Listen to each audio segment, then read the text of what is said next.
سامعین ذی احتشام قابل احترام میرے پیارے اسلامی بھائیوں، تحفظ اہل سنت گروپ پر جلوہ فرما تمامی حضرات، آپ تمامی حضرات نے دیکھا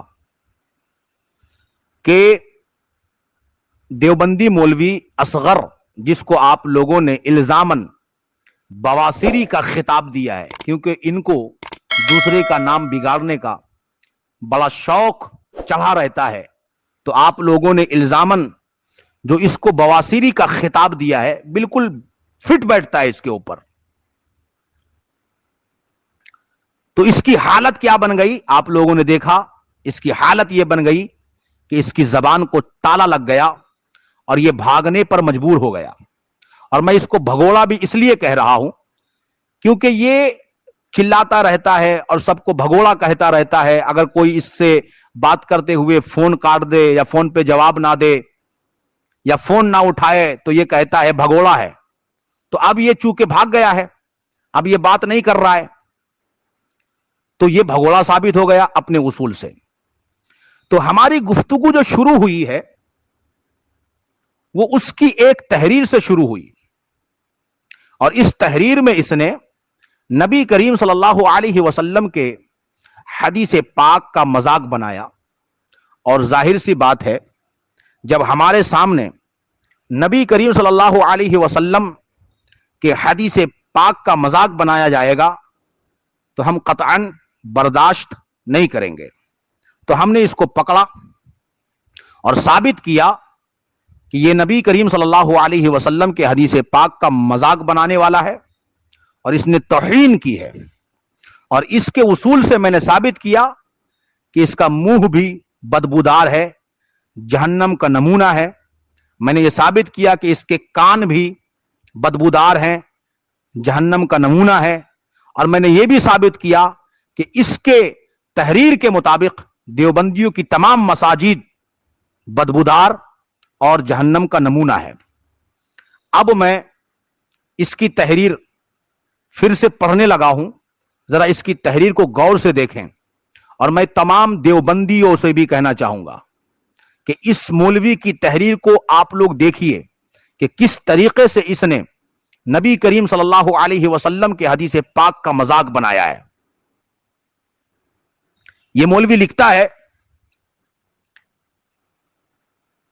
کہ احمد رضا کی قبر میں جب اذان دی گئی تو حدیث کے مطابق شیطان پادتا ہوا بھاگتا ہے، تو پھر احمد رضا کی قبر پہ بھی شیطان پادتا ہوا بھاگا ہوگا۔ تو احمد رضا کی قبر اذان دینے ہی سے، تو احمد رضا کی قبر اذان دیتے ہی بدبودار جہنم کا نمونہ ہو گیا۔ اب آپ دیکھیے کیا کہا اس نے، حدیث فٹ کیا۔ وہ حدیث ہے جس کا مفہوم یہ ہے کہ جب مؤذن اذان پکارتا ہے نماز کے لیے تو شیطان ہوا خارج کرتے ہوئے بھاگتا ہے۔ وہ حدیث اس نے فٹ کیا اور کیا کہا کہ جب شیطان پادتا ہے تو اس کے کہنے کے مطابق جہاں شیطان نے پادا وہ جگہ بدبودار ہو گئی اور وہ جگہ جہنم کا نمونہ بن گئی۔ استغفر اللہ۔ اب میں نے اس کو پکڑا، حدیث کریمہ میں نے اس کو دکھایا، لیکن یہ ماننے کو تیار نہیں ہوا، کیونکہ دیوبندی بولتا تو ہے لیکن سمجھتا نہیں ہے۔ اس نے نبی کریم صلی اللہ علیہ وسلم کے حدیث پاک کا مذاق بنایا مگر یہ توبہ کرنے کو تیار نہیں۔ اب آپ دیکھیے، اس نے کہا کہ شیطان نے پادا ہوگا، پادتے ہوئے بھاگا ہوگا، تو احمد رضا کی قبر جو ہے بدبودار اور جہنم کا نمونہ۔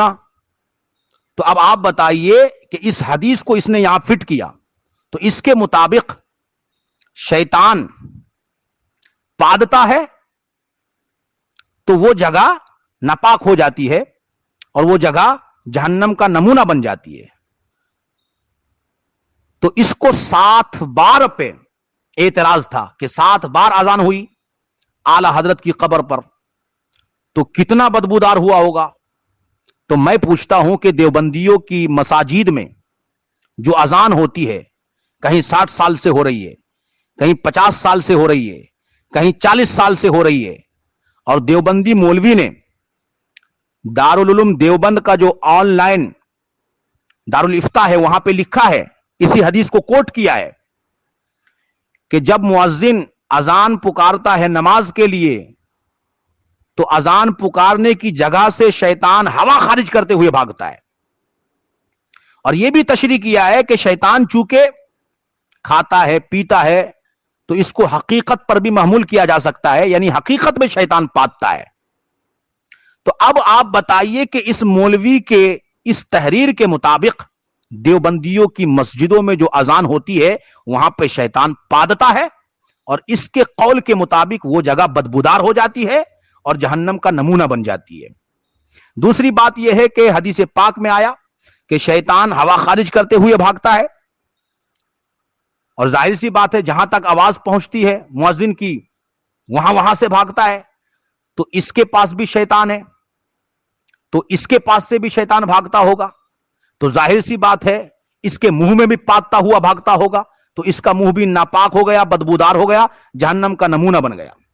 दूसरी बात यह है कि देवबंदियों ने भी लिखा है, देवबंदियों के दारुल उलूम देवबंद का जो ऑनलाइन दारुल इफ्ता है उस पर भी लिखा हुआ है कि बच्चा या बच्ची जब पैदा हो तो उसके कान पे अजान देना मसनून और मुस्तहब है। तो अब जितने देवबंदियों के कान में अजान पुकारी गई, तो देवबंदी मौलवी ने लिखा कि जहां अजान पुकारी जाती है वहां से शैतान हवा खारिज करते हुए भागता है। अब इस देवबंदी मौलवी ने लिखा कि वो जगह बदबूदार हो जाती है, जहन्नम का नमूना बन जाती है। तो जिन जिन देवबंदियों के कान में अजान पुकारी गई, शैतान वहां से पादते हुए भागा, तो उन देवबंदियों का कान जो है बदबूदार हो गया और जहन्नम का नमूना बन गया। अच्छा, अब देखिए कि इसने मदीना की, मक्का की भी तौहीन की, क्योंकि जाहिर सी बात है मक्का और मदीने में भी अजान होती है, और हदीस पाक में है कि जब अजान पुकारी जाती है, मुअज्जिन जब अजान को पुकारता है तो शैतान हवा खारिज करते हुए भागता है। अब शैतान के हवा खारिज करने को इसने कहा कि वो जगह नापाक हो जाती है, वो जगह जहन्नम का नमूना बन जाती है। तो जब मस्जिद हराम में या नबी करीम सल्लल्लाहु अलैहि वसल्लम की मस्जिद में जब अजान पुकारी जाती होगी तो शैतान भागता होगा। तो इसके कहने के मुताबिक अस्तगफिरुल्लाह, अस्तगफिरुल्लाह, वो जगह भी नापाक हो गई। कितना बड़ा इसने मजाक बना दिया, कितनी सरीह इसने तौहीन की है। ये आला हजरत के बुग़्ज़ व हसद में ये देवबंदी इतनी बड़ी बड़ी गुस्ताखी कर देते हैं कि आप सोच भी नहीं सकते। तो इन गुस्ताखों के जबान से और इनकी तहरीरों से सिर्फ और सिर्फ गुस्ताखी ही निकलती है, और ये इसका एक नमूना है। मैं अपने तमाम भाइयों से कहना चाहूंगा कि इन गुस्ताखों को पहचानो। ये आला हजरत के बुग़्ज़ व हसद में हदीस पाक का मजाक तक बनाते हैं। अल्लाह तबारक व तआला हमारे तमाम मुसलमान भाइयों के ईमान और अकीदे को मजबूत करे, और इन देवबंदियों को इन गुस्ताखाना इबारात से और इस तरीके की गुस्ताखी करने से और हदीस पाक का मजाक बनाने से तौबा की तौफीक नसीब फरमाए। आमीन। अस्सलामु अलैकुम व रहमतुल्लाह।